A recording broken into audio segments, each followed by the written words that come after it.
दोस्तों, आप अपने हाथ में कोई भी मोबाइल पकड़े हुए हैं, कोई भी मोबाइल का यूज़ करते हैं, कोई भी मोबाइल आप ऑपरेट करते हैं, चाहे तो वो इंडिया की बनी होगी, चाहे तो चाइना की बनी होगी, लेकिन ज़्यादातर मोबाइल जो होती है वो इंडिया में ही बनी होती है। भले उसकी पेरेंट्स कंपनी जो होती है वो चाइना की होती है या अमेरिका की होती है, अभी अलग-अलग देश के होते हैं।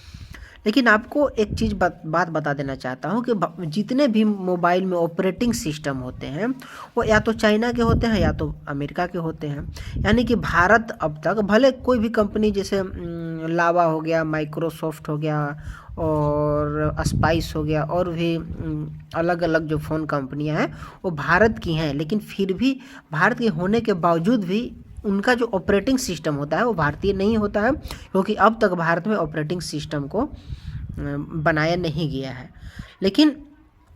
ऐसा देखने को मिल रहा है, अभी भारत मेड इन इंडिया के तहत ऐसा काम हो रहा है कि भारत अपना ऑपरेटिंग सिस्टम तैयार करने में 90% तक सफलता पा लिया है। यानी कि आने वाले टाइम में भारत भी अपना ऑपरेटिंग सिस्टम बना लेगा और 1 से 2 साल के अंदर अपना ऑपरेटिंग सिस्टम तैयार कर लेगा। और भारत में जितने भी मोबाइल रहेंगे, जितने भी मोबाइल का यूज हो जाएगा, सारे के सारे मोबाइल मेड इन इंडिया तो रहेंगी ही, साथ ही साथ उसके अंदर जो ऑपरेटिंग सिस्टम होगी वो भी भारतीय ही होगा। यानी कि हम जब कोई भी मोबाइल बनाते थे, हमारे देश में कोई भी मोबाइल बनता था, तो उसके ऑपरेटिंग सिस्टम जो होते थे उसे या तो चीन से लेना पड़ता था या तो अमेरिका से लेना पड़ता था। लेकिन अब उसकी डिपेंडेंसी जो है वो ख़त्म हो जाएगी।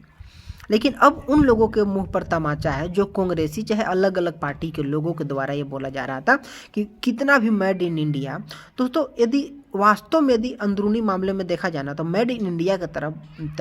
के माध्यम से भारत में बहुत सारे ऐसे चीज़ हैं जो कि डेवलप होना शुरू हो गए हैं,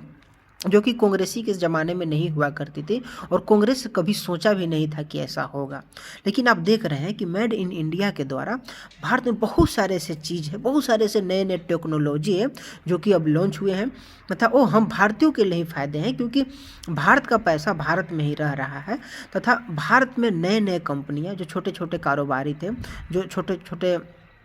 जो अपना काम शुरू करना चाहते थे, उन लोगों को आज बहुत ही बड़ी मात्रा में बढ़ोतरी हुई है तथा वो लोग आज फ़ायदे में हैं। और इसके अलावा जो भारत का पैसा होता था, अब अभी भी एक यदि मोबाइल बनता है तो उसके जब ऑपरेटिंग सिस्टम खरीदते हैं तो उसके जो जितना भी कीमत रहती होगी वो तो विदेशियों को देना पड़ता होगा, या तो चाइना को दीजिए या तो अमेरिका को दीजिए। लेकिन यदि उस चीज़ को हम अपना बना लेंगे, अपना मेरा हो जाएगा, तो हमें तो किसी को देना नहीं पड़ेगा। भारत यहीं किसी की कंपनी रहेगी तो वो पैसा जो है वो यहीं पर रह जाएगा। उसके द्वारा यहाँ पर जो लेबर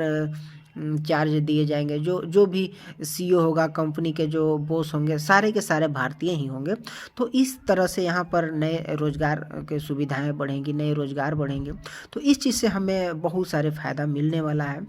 और आपने देखा था कि किस तरह से कांग्रेसियों के द्वारा विरोध किया जा रहा था, यही बोला जा रहा था कि मेड इन इंडिया फ्लॉप हो जाएगी, मेड इन इंडिया नहीं चलेगी। लेकिन आज वही मेड इन इंडिया भारत में कितनी तरक्की ला रहा है। अब देख रहे हैं कि जो बड़े बड़े अंतरिक्ष के जो सामान यूज होते हैं, बड़े बड़े गाड़ियां जो होती है, बड़े बड़े रॉकेट और भी हवाई जहाज इत्यादि, पनडुब्बी वगैरह, जितने भी नेवी, एयरफोर्स और जितने भी गन वगैरह भी, बहुत सारे बंदूक गन, बहुत सारे बम, रॉकेट वगैरह, सारा का सारा चीज़ आज भारत में मेड इन इंडिया की तरफ बनाया जा रहा है। और उसके अलावा ट्रेनों में अनेक अनेक प्रकार से सुविधाएं दी जा रही है, अनेक अनेक प्रकार से नए नए ट्रेन को लॉन्च किया जा रहा है और सिर्फ मेड इन इंडिया के तहत कार्य किया जा रहा है, मेड इन इंडिया के तहत बनाया जा रहा है। लेकिन इसके बावजूद भी भारत के बहुत सारे ऐसे लोग हैं जो कि देश के हिसाब से कट्टरपंथी करते हैं तथा देश में जिस प्रकार से आज डेवलपमेंट हो रहा है उस चीज़ का आलोचना करते हैं तथा उसे गलत ठहराने का प्रयास करते हैं, जो कि आज बहुत सारे लोगों के द्वारा आप देखेंगे। लेकिन आप यदि वास्तव में देखें कि भारत में किस तरह से डेवलपमेंट हो रहा है ना, तो आपकी आंखें खुल जाएगी। भले आप पुराने, यदि आप आपकी उम्र 40-50 हो रही होगी तो आप कंपेयर भी कर सकते हैं कि क्या समय चलता था। भले डेवलपमेंट हुई है और हो सकता था कि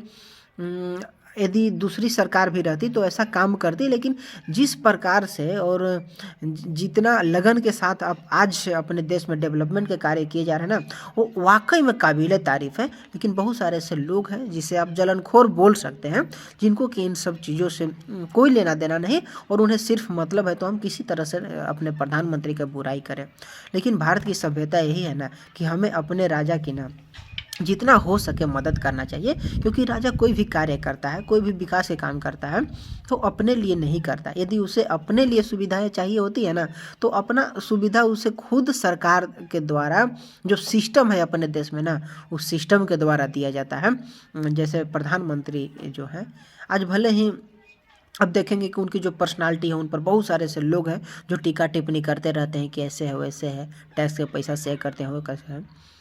लेकिन आप सोचिए कि यदि हमारा देश जो चला रहा है और इतने अच्छे तरीके से चला रहा है, वो यदि हमारा पैसा क्या, उसका सैलरी होता है, उसी से वो काम करता है, उसी से जो अपना पर्सनालिटी डेवलपमेंट करना रहता है उसका काम करता है, अपने पर्सनालिटी पर ध्यान देता है। लेकिन बहुत सारे ऐसे लोग हैं जिन्हें इस बात में भी चिंता है, इस बात में भी उन्हें जलन है कि आखिर ऐसा वो कैसे रह सकता है। तो ठीक है दोस्तों, चलते हैं, आज के लिए इतना ही। थोड़ा चैनल को सब्सक्राइब कर लीजिए।